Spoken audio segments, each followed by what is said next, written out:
Okay, here's some of my thoughts on the bike. We've had it just over 3 months now and done just over 2,000 miles. It's had its first service obviously, and the engine has bedded down really nicely. In fact, it's changed its character. I don't know whether other owners have found the same thing, but it certainly is. Well, the performance and everything about the bike is different to when I picked the bike up. I mean, the bike was nice from the start, but it has just got better. The exhaust note has changed. It's got more of a sharper bark to it now, and the acceleration, in fact, it just rides that much better. The engine performs that much better. It feels more powerful. Whether or not it is, I don't know. I think it's just that the engine's bedded down so nicely. And one of the things that a lot of people say is that fifth gear is really just an overdrive. Well, you know, I disagree. I find that from 40 mile an hour, it will accelerate in fifth. Obviously not very quickly, but it accelerates in fifth gear, 40 mile an hour upwards, and quite smoothly. And as I say, the exhaust note has changed in character as well. So something's going on there, but altogether it just makes a nice bike, a really good bike, so we're happy with that. So I wonder how other owners, if you have a GB350, whether you had the same experience when the miles have gone up and the bike has got smoother and just generally feels that little bit more powerful. We go out, my wife and myself, Julia, she's on the back, pillion, and well, she's a very experienced pillion on the back of bikes, been doing it most of her life. So and the bike performs really well, considering the weight it's carrying, the brake horsepower that it has. But it's all down to the torque. The torque is the thing that does it.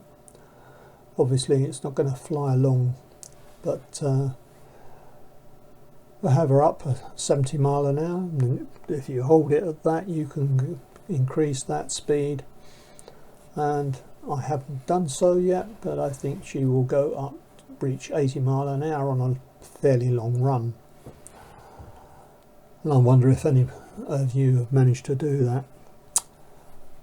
So that's generally my thoughts on the bike. I think brilliant value for money. I tend to ride with the suspension, well, the rear suspension is the only thing that you can adjust, in its softest position on the softest preload, and for me that gives a better ride. Now I don't know if that's because of the road conditions where I ride. Having said that, we had an experience of coming back from the Peak District and come down off the A1 onto the A17. There's two big roundabouts there. Now I don't know if that's been changed since, but as you go round the roundabout you don't see it to start with, and then it's just like a roadworks, big ruts, big holes, and considering you're, by that time you're banked over going round a bend, two up, lots of luggage, so the weight, and I thought, oh my god, when I saw what we were approaching. But the bike handled it really well. I was very pleased. The tyres seem to be extremely grippy.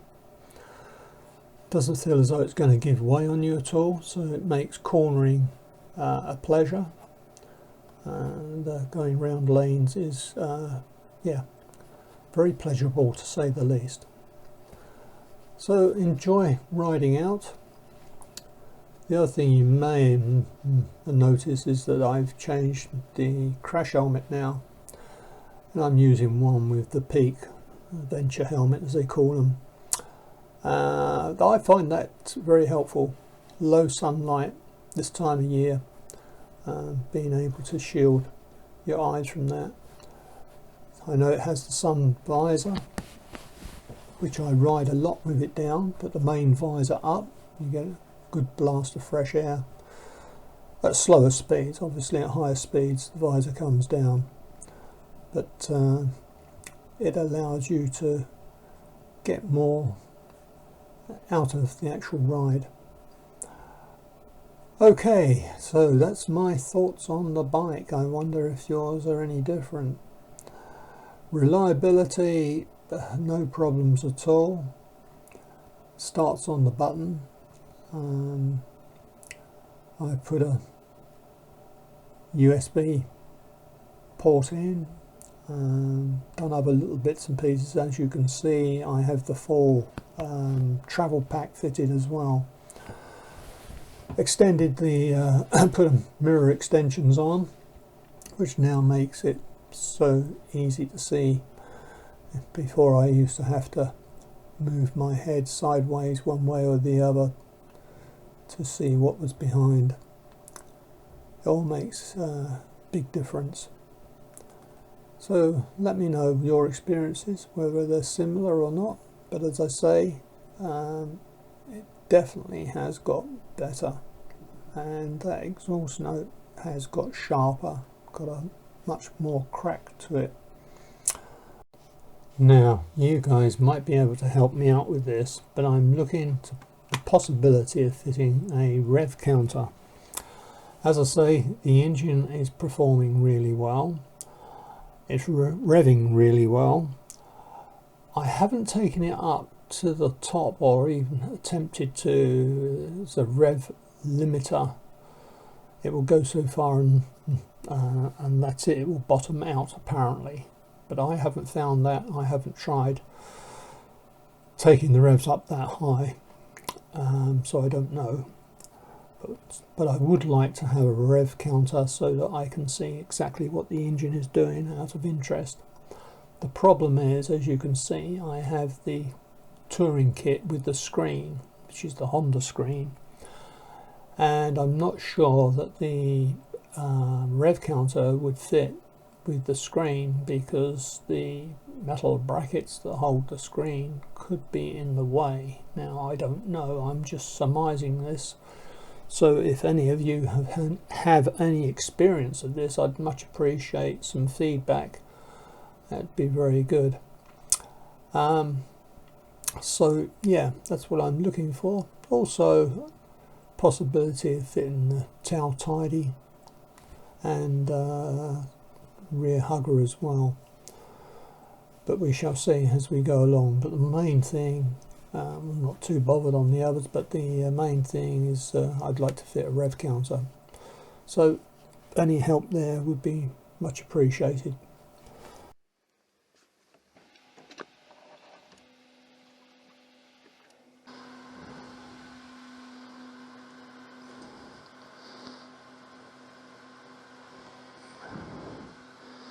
Okay, well, we've just fueled up. Getting a certain amount of noise through the helmet. Not too bad at the moment compared to the other helmet. But we'll have to see whether or not it stays that way. Right, here we go again. As I was saying, just watching some bumps here along the road here. There's a bit of a dip that tends to throw you if you don't know it's there. Right, we got past that.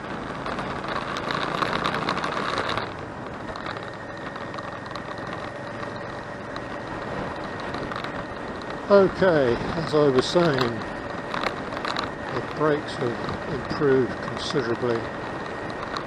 And let's face it, the general running, the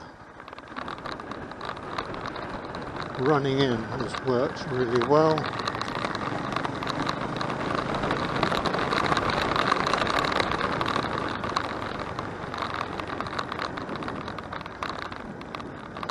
I'm going to have to adjust that mirror again now.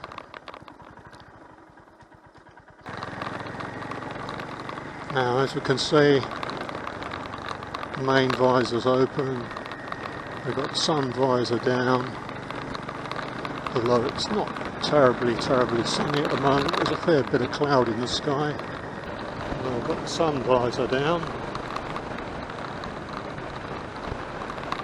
Haven't got the main visor down. Picking up a bit of wind now, so I don't know how well or not it's going to come through the audio. So what we're going to do is we're going to close the main visor. Right, that's with the main visor down.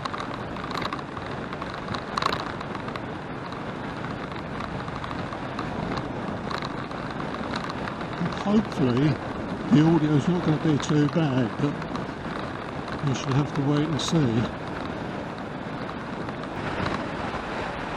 Right, well, we got the visor up, we got a fair bit of noise coming through. Might have a job to distinguish what I'm saying. So we're going to bring the visor down.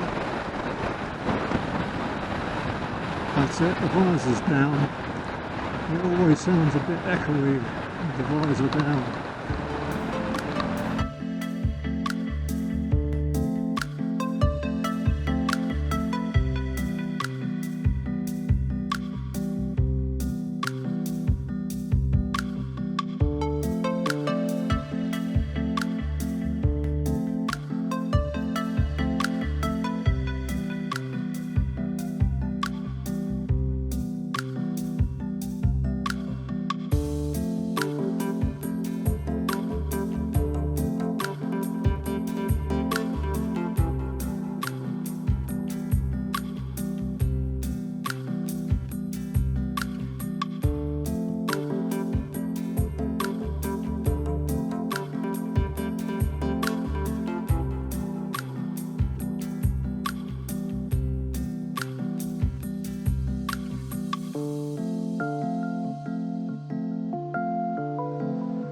So, happy riding, stay the right way up, and hopefully we'll see you again soon. And yeah, so let me know and give us a thumbs up if you wouldn't mind, and possibly subscribe. See you all next time. Cheers for now. Bye.